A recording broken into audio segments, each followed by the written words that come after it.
Assalamualaikum warahmatullahi wabarakatuh. Bapak, Ibu para pejuang masa purna bakti di seluruh Indonesia dari Sabang sampai Merauke. Dari Miangas sampai Pulau Rote. Coba tahan dulu jarinya. Jangan langsung digeser. Jangan buru-buru mencari video lain. Saya tahu tuh mungkin banyak konten bertebaran yang lebih ramai, lebih heboh, atau lebih pendek. Tapi yang mau saya sampaikan ini panjang karena ini penting. Ini bukan gosip grup WhatsApp yang habis didengar langsung dilupakan. Ini bukan kabar simpang siur yang cuma bikin deg-degan, lalu hilang. Dan ini juga bukan judul bombastis yang lebay cuma buat ngejar view. Saya serius dan saya minta Bapak dan Ibu juga serius menyimak karena ini soal hak. Hak yang lahir dari puluhan tahun pengabdian tanpa kenal lelah. Hak yang bukan belas kasihan siapa-siapa. Hak yang secara hukum, secara konstitusi, secara moral melekat kuat di diri Bapak dan Ibu sebagai pensiunan, sebagai purnawirawan, sebagai veteran pembangunan bangsa ini. Jadi saya mohon dengan sangat dengarkan sampai selesai, sampai tuntas dengan hati yang adem, dengan pikiran yang jernih, jangan setengah-setengah. Karena dalam urusan kebijakan negara, satu kalimat yang kepotong bisa bikin salah paham yang berkepanjangan. Satu info yang enggak lengkap bisa bikin gelisah berbulan-bulan. Mengganggu tidur, mengganggu ibadah, mengganggu ketenangan di masa tua yang seharusnya indah. Dan saya enggak mau ada satuun dari Bapak, Ibu sekalian yang hidupnya jadi kepikiran, yang jiwanya jadi enggak tenang. Cuman gara-gara informasi yang enggak utuh, setengah-setengah, atau bahkan sengaja dipelintir oleh pihak-pihak yang enggak bertanggung jawab. Kita mulai dari hal yang jujur aja ya, ngomong dari hati ke hati. Jadi pensiunan itu sejujurnya enggak selalu seindah yang orang bayangkan. Dari luar kelihatannya enak. Katanya masa istirahat, masa menuai hasil. Katanya waktunya santai, main sama cucu, jalan-jalan enggak ada tekanan kerja, enggak ada target yang ngejar. Tapi yang benar-benar menjalani yang bapak-bapak dan ibu-ibu rasakan sendiri tahu persis bahwa fase ini enggak gampang. Ini fase yang penuh ujian. Coba kita renungkan sejenak. Puluhan tahun hidup kita teratur, bangun pagi, selalu ada tujuan, ada misi, pakai seragam dengan bangga. Entah itu seragam dinas, seragam loreng, seragam coklat, berangkat kerja, bawa tanggung jawab. Ada target yang harus dicapai, ada atasan yang memberi arahan, ada rekan kerja yang menjadi keluarga kedua, ada rutinitas yang menjadi irama hidup. Setiap awal bulan gaji masuk dengan nominal penuh lengkap dengan tunjangan kinerja, tunjangan keluarga, beras, dan lain-lain. Lalu suatu hari semuanya berhenti, titik, nggak ada lagi apel pagi yang bikin semangat, nggak ada rapat dinas yang kadang bikin pusing tapi juga jadi ajang silaturahmi, nggak ada tumpukan berkas yang harus ditandatangani, nggak ada tunjangan aktif. Yang tersisa hanya dana pensiun sebagai tumpuan utama hidup. Dari yang tadinya mungkin penghasilan 2 digit turun jadi 1 digit. Dari yang tadinya bisa menabung, sekarang harus hitung-hitungan lagi agar cukup sampai akhir bulan. Di titik itulah hati mulai diuji. Karena idealnya masa pensiun itu adalah masa paling tenang. Masa di mana kita duduk di beranda rumah, minum teh hangat, dan tersenyum puas melihat hasil kerja keras masa muda, masa menikmati buah pengabdian kepada negara, yang dulu kita jalani dengan keringat air mata. Kadang jauh dari keluarga, kadang di pelosok negeri. Masa di mana negara hadir bukan hanya dengan ucapan terima kasih, tapi dengan tindakan nyata memastikan bahwa mereka yang sudah mengabdikan masa mudanya, tenaganya, pikirannya, bahkan mungkin nyawanya untuk Indonesia yang tidak hidup dalam kekurangan di hari tua. Tapi realitanya, Bapak, Ibu, kita harus jujur. Banyak pensiunan di negeri ini yang setiap awal bulan membuka rekening dengan perasaan campur aduk. Ada syukur, alhamdulillah, masih bisa menerima. Tapi ada juga was-was, ada juga cemas. Cukup enggak ya uang ini untuk kebutuhan bulan ini? Uang segini di tengah harga-harga yang terus naik, di tengah kebutuhan obat yang kadang bertambah seiring usia, di tengah rasa ingin berbagi dengan anak cucu yang juga sedang susah. Jadi gimana kalau harga sembako naik lagi? Gimana kalau tiba-tiba saya sakit dan butuh biaya? Gimana kalau ada kebutuhan keluarga yang mendadak? Pertanyaan-pertanyaan ini saya yakin sering singgah di hati Bapak dan Ibu. Nah, Bapak Ibu yang saya hormati, di tengah kondisi perasaan yang campur aduk seperti itu, tiba-tiba muncullah kabar. Kabar tentang kenaikan gaji pensiun, kabar tentang rapel, kabar bahwa hak yang tertunda akan segera dibayarkan. Waktu pertama kali dengar bagaimana reaksi Bapak dan Ibu, saya yakin banyak hati yang langsung berbunga-bunga. Ada yang senyum sendiri, lega rasanya, ada yang sampai berkaca-kaca. karena tambahan ini mungkin bisa buat beli obat yang rutin atau bisa buat memperbaiki atap bocor. Ada yang langsung sibuk hitung-hitungan kira-kira dapat berapa ya tambahannya buat kebutuhan rumah. Ada juga yang mungkin lebih berhati-hati cuma berbisik dalam hati. Semoga benar-benar cair. Semoga ini bukan wacana doang ya. Semoga negara benar-benar ingat sama kami. Karena buat pensiunan Bapak Ibu, rapel, itu bukan sekedar angka di rekening. Jangan pernah berpikir itu cuma soal uang. Rapel itu ia adalah simbol. Simbol penghargaan, simbol pengakuan, simbol bahwa puluhan tahun pengabdian itu tidak dilupakan begitu saja, simbol bahwa negara masih hadir, simbol bahwa hak yang sempat tertunda karena proses administrasi atau apapun pada akhirnya akan dibayar penuh. Ia adalah tamparan bagi mereka yang bilang pensiunan itu beban negara. Ia adalah jawaban bahwa pengabdian itu berharga. Tapi Bapak Ibu, bulan demi bulan berlalu, kabar datang dan pergi, ekspektasi naik turun. Sebagian dari Bapak Ibu mungkin masih menerima nominal yang lama. Mulai muncul pertanyaan-pertanyaan kecil yang menggerogoti ketenangan. Kapan sih cairnya? Ini benar nggak sih? Jangan-jangan cuma janji politik musim pemilu doang. Jangan-jangan kita lupa lagi sama pemerintah. Saya tahu persis perasaan itu. Di sini saya ajak Bapak dan Ibu tarik napas dulu, ambil napas dalam-dalam, keluarkan perlahan. Hati-hati. Jangan biarkan kekosongan informasi diisi oleh spekulasi liar. Jangan biarkan ketidakpastian diisi oleh gosip tetangga atau pesan berantai yang sumbernya enggak jelas. Berdasarkan informasi yang saya himpun dari sumber-sumber yang bisa dipertanggungjawabkan berdasarkan regulasi yang beredar. Begini faktanya, kebijakan kenaikan gaji dan rapel untuk pensiunan itu punya dasar hukum yang sah. Ini bukan isapan jempol, bukan hoa, bukan janji kosong. Dana untuk itu sudah dialokasikan dalam anggaran pendapatan dan belanja negara APBN. Proses penyalurannya akan dilakukan oleh lembaga-lembaga resmi negara seperti PT Taspen Persero untuk pensiunan ASN Sipil dan PT Asabri Persero untuk pensiunan TNI dan Polri, serta nantinya terintegrasi dengan Kementerian Keuangan. Artinya apa? Artinya ini bukan isu kosong. Ini bukan sekadar wacana yang menguap begitu saja. Tidak ada pembatalan sepihak. Tidak ada penghapusan anggaran secara diam-diam karena alasan efisiensi atau apapun. Tidak ada permainan dana di belakang layar seperti yang sering disebar oleh oknum-oknum tidak bertanggung jawab yang ingin mencari keuntungan dari situasi. Semua berjalan di koridor hukum yang sudah ditetapkan. Lalu pertanyaan besarnya, kenapa belum semua pensiunan menerima secara bersamaan? Kenapa ada yang sudah dapat info, ada yang belum? Kenapa prosesnya lama? Jawabannya Bapak Ibu bukan karena negara tidak peduli, bukan karena kas negara kosong, bukan karena pilih kasih, atau hanya yang dekat dengan penguasa saja yang dapat sama sekali bukan. Ini soal teknis, ini soal skala. Coba Bapak, Ibu bayangkan pencairan dana nasional yang melibatkan, tadi bukan hanya ratusan, bukan ribuan, tapi jutaan orang penerima dari seluruh penjuru Indonesia. Mulai dari pensiunan dosen di Yogya, mantan guru SD di kampung, purnawirawan TNI di Papua, hingga janda pahlawan di Sumatera, jutaan data manusia dengan riwayat yang berbeda-beda. Data sebesar itu tidak mungkin diproses dalam 1 detik yang sama seperti menyalakan lampu. Tidak mungkin.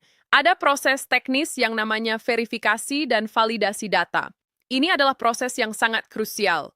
Negara melalui Taspen dan Asabri berkewajiban untuk memastikan bahwa dana negara ini masuk ke rekening orang yang benar-benar berhak.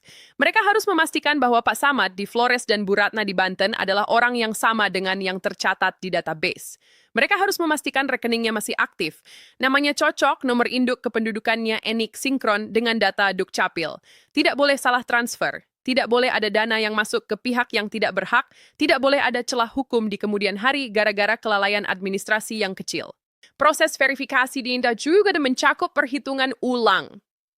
Berapa persisnya kenaikan untuk setiap golongan? Berapa rapel yang harus dibayarkan dihitung mundur sejak kapan aturan ini berlaku efektif? Semua dihitung dengan sistem, tapi sistem harus diberi data yang valid. Lebih baik bertahap tapi aman Bapak Ibu. Lebih baik sedikit, lebih lambat tapi tepat sasaran daripada cepat-cepatan tapi berisiko salah transfer yang ujung-ujungnya malah menyusahkan Bapak dan Ibu sendiri karena harus mengurus pembetulan berbulan-bulan. Ingat satu hal ini, pegang erat-erat. Rapel itu adalah hak Bapak dan Ibu. Bukan bansos, bukan bonus, bukan sedekah dari pejabat yang baik hati. Ini adalah hak, ini adalah selisih kenaikan penghasilan yang secara hukum memang sudah menjadi hak Bapak dan Ibu. terhitung sejak aturan kenaikan itu ditetapkan karena itu hak. Maka pada prinsipnya tidak boleh ada pemotongan liar, tidak boleh ada pungutan liar, dan yang paling penting tidak akan hilang. Lalu siapa saja yang berhak menerima? Ini juga penting untuk dicatat agar tidak ada kecemburuan atau kecemasan yang tidak perlu. Yang berhak menerima adalah pertama pensiunan aparatur sipil negara ASN atau yang dulu kita kenal dengan PNS. Kedua, Purnawirawan Tentara Nasional Indonesia TNI. Ketiga, pensiunan Kepolisian Negara Republik Indonesia Polri. Keempat, penerima pensiun lainnya seperti pejabat negara. Kelima, yang sangat penting adalah janda, duda, atau ahli waris yang sah dari para pensiunan tersebut sesuai dengan ketentuan yang berlaku. Jadi jika bapak atau ibu adalah ahli waris, hak itu tetap mengalir. Dan kabar baiknya untuk mendapatkan hak ini, bapak dan ibu tidak perlu mendaftar ulang secara khusus, tidak perlu datang ke kantor dengan mengantre berdesak-desakan.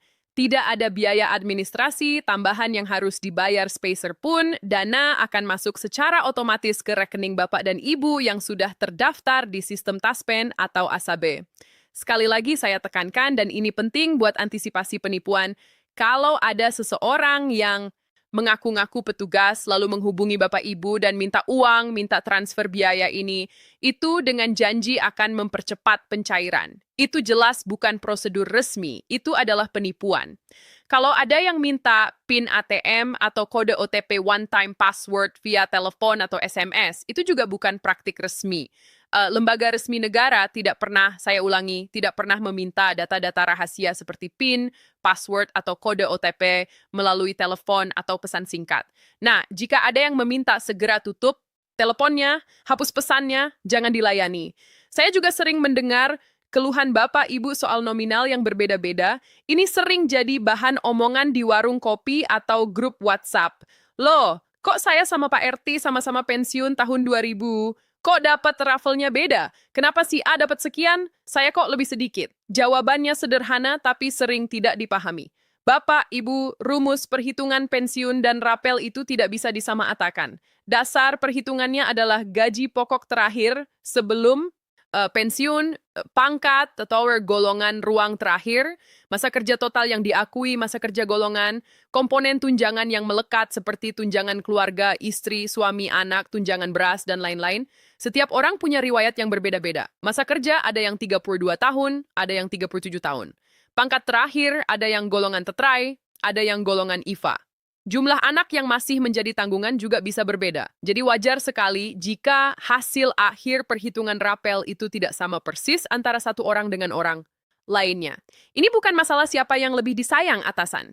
Bukan soal siapa yang punya orang dalam. Ini murni soal data, soal riwayat pengabdian masing-masing yang terekam dalam sistem. Banyak juga yang bertanya, kenapa sih harus ribet verifikasi lagi? Kan data kita sudah lama ada di Taspen. Kenapa harus otentikasi wajah atau data lagi? Begini Bapak Ibu, otentikasi berkala ini tujuannya mulia. Ini untuk melindungi hak Bapak dan Ibu sendiri. Otentikasi itu untuk memastikan bahwa penerima manfaat masih berhak menerima. Misalnya masih hidup, belum pindah status untuk memastikan rekening yang tercatat masih aktif, dan untuk memastikan data kependudukan alamat status sesuai dengan catatan kependudukan terbaru. Kalau ada ketidaksesuaian, misalnya nama di Taspen beda ejaan dengan nama di KTP atau NIK tidak sinkron, maka sistem secara otomatis akan menahan blok sementara dana tersebut. Ditahan Bapak Ibu, saya garis bawahi kata ditahan. Ditahan bukan berarti dibatalkan. Dana itu tidak hilang, dana itu aman di kas negara. Menunggu data Bapak dan Ibu dilengkapi dan disinkronkan. Jadi jangan panik kalau tiba-tiba ada masalah. Disinilah peran anak, cucu, atau keluarga terdekat sangat penting. Bantu Bapak dan Ibu untuk memverifikasi data secara benar.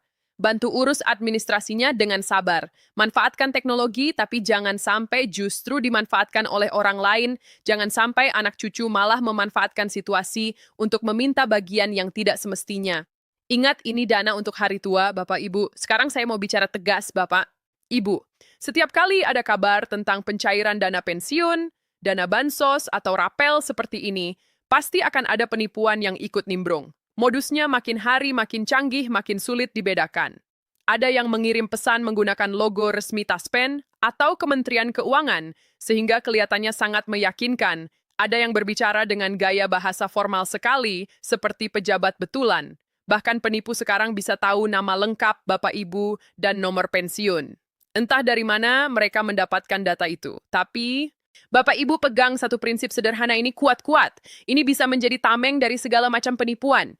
Lembaga resmi baik itu Taspen, ASAB, bank pemerintah atau kementerian tidak pernah meminta PIN ATM, tidak pernah meminta kode OTP anytime password yang dikirim ke HP Bapak Ibu, dan tidak pernah meminta transfer biaya apapun dengan alasan apapun.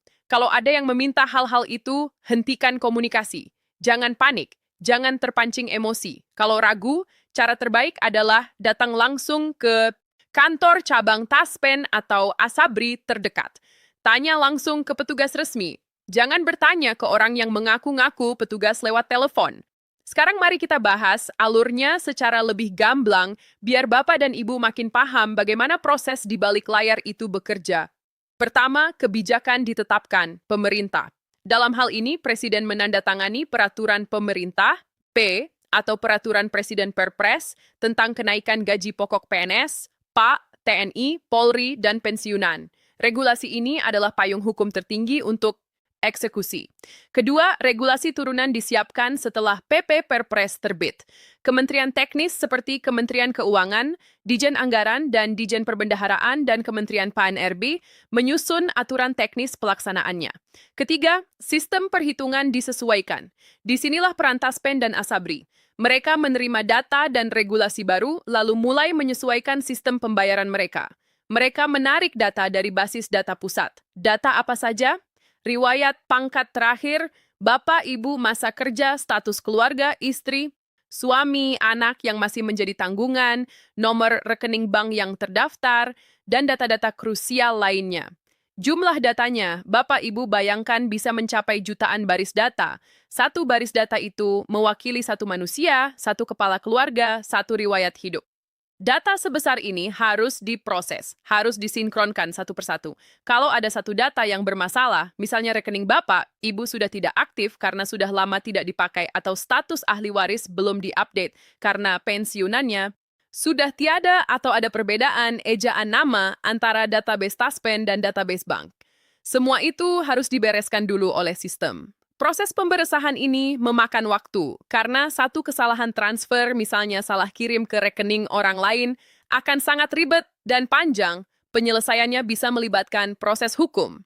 Makanya kehati-hatian adalah nomor satu. Keempat, verifikasi dan validasi. Data yang sudah ditarik, kemudian diverifikasi dan divalidasi. Inilah yang kadang menyebabkan perbedaan waktu pencairan antara satu daerah dengan daerah lain. Mungkin data Bapak di Jakarta bersih, rekening aktif, langsung cair, data Ibu di kampung mungkin perlu klarifikasi kecil, jadi ditahan dulu, sekali lagi ditahan bukan dihapus. Data Ibu masuk antrean prioritas berikutnya. Kelima, pencairan. Setelah semua data dinyatakan valid dan anggaran siap, barulah perintah pencairan dikeluarkan. Dana ditransfer dari kas negara ke rekening masing-masing pensiunan melalui bank-bank mitra. Ngomong-ngomong soal potongan Bapak, Ibu, secara prinsip, rapel itu adalah hak penuh Bapak, Ibu. Tapi ada kondisi tertentu di mana potongan bisa saja terjadi dan ini adalah potongan yang sah secara hukum. Pertama, potongan pajak penghasilan PPh pasal 21 sesuai Undang-Undang Perpajakan. Penghasilan sekelas rapel yang diterima sekaligus mungkin masuk dalam objek pajak. Besarannya dihitung sesuai dengan penghasilan setahun. Ini bukan potongan liar, ini kewajiban sebagai warga negara. Kedua, potongan untuk kredit atau utang. Misalnya Bapak Ibu sebelumnya memiliki pinjaman kredit di bank yang pembayarannya dipotong langsung dari pensiun credit arrangement. Nah, jika ada rapel mungkin saja sebagian akan dipotong untuk melunasi atau mengangsur kredit tersebut sesuai perjanjian awal. Itu juga bukan potongan liar. Jika ada potongan yang terasa janggal, jangan langsung emosi. Jangan langsung menuduh macam-macam. Minta rincian resmi dari Taspen Asabri atau bank, minta print out rincian potongan. Mereka wajib memberikan penjelasan. Jangan nebak-nebak sendiri karena itu hanya akan memicu stres. Lalu, bagaimana jika minggu teman-teman lain sudah dapat, tapi Bapak Ibu belum juga masuk? Tenang, jangan panik. Ini checklist yang bisa Bapak Ibu lakukan. Pertama, cek dulu rekeningnya. Pastikan rekening masih aktif. Kadang rekening yang lama, jika jarang transaksi, bisa masuk kategori dorman atau pasif.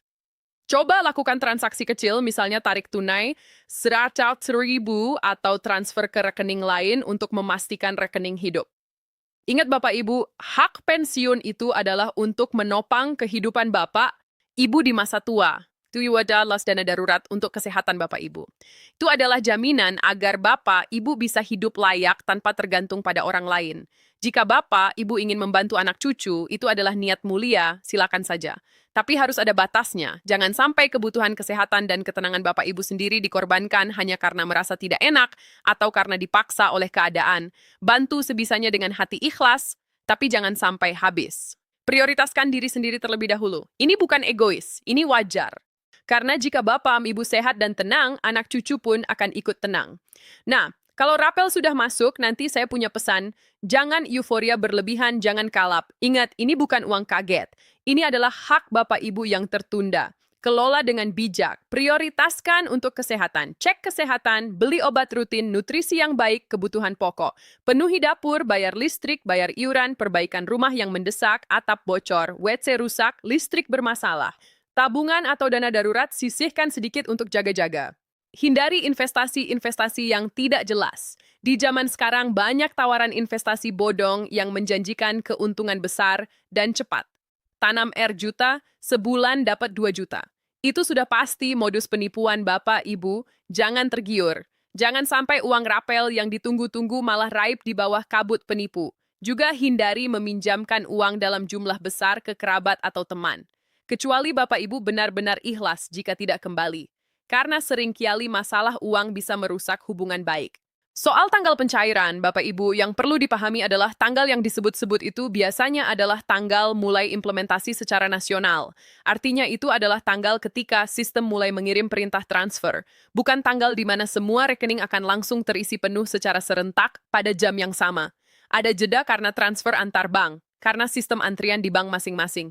Jadi jika pada tanggal yang dijanjikan itu belum masuk, jangan langsung berburuk sangka. Suuzon cek dulu. Keesokan harinya, cek lusanya. Bersabarlah sedikit. Saya yakin kadang muncul pertanyaan dalam hati yang dalam.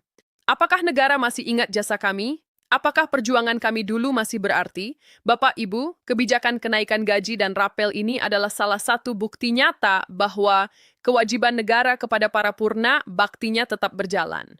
Prosesnya mungkin tidak instan mungkin bertahap, mungkin ada kendala di sana-sini. Tapi itu bukan berarti negara mengabaikan. Ini adalah bukti bahwa negara hadir meskipun dengan segala keterbatasan birokrasi yang ada. Saya ingin Bapak dan Ibu memegang satu kalimat ini kuat-kuat. Jadikan pegangan di hari-hari yang penuh ketidakpastian ini. Hak tidak akan hilang. Proses bisa bertahap. Informasi harus disaring. Dan ketenangan adalah kunci menjaga martabat masa purna abakti. Kalau ada kendala, tempuh jalur resmi. Kalau ada kabar yang bikin panik, verifikasi dulu. Kalau ada yang minta data rahasia, hentikan. Dan kalau rapel sudah masuk, nanti kelola dengan bijak. Untuk kebahagiaan Bapak dan Ibu sendiri. Semoga Bapak dan Ibu sekalian selalu diberi kesehatan yang prima, ketenangan hati yang abadi, dan rezeki yang berkah dari Allah Subhanahu wa Ta'ala Tuhan yang Maha Esa. Amin. Wassalamualaikum warahmatullahi wabarakatuh. Bapak, Ibu, sebentar, sebelum kita benar-benar mengakhiri sesi ini, atau sebelum Bapak Ibu memutuskan untuk menyimpan HP dan melanjutkan aktivitas, saya mau tanya sesuatu. Jujur ya, angkat hati masing-masing. Siapa di sini yang tiap pagi begitu bangun tidur tanpa cuci muka? Dulu langsung pegang HP, buka mobile banking, dan berharap lihat ada angka tambahan yang masuk di rekening.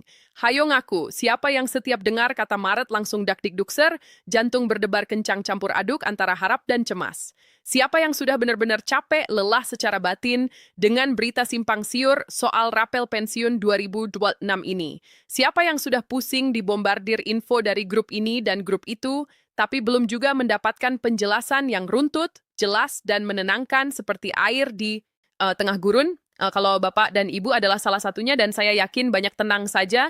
Video yang baru saja Bapak Ibu tonton ini dari awal sampai titik ini memang khusus saya persembahkan untuk Anda. Kita tidak akan berhenti di sini karena ceritanya belum selesai. Kita akan lanjut. Kita akan kupas tuntas dari pangkal sampai ujung isu rapel dan kenaikan gaji pensiunan 2026 ini.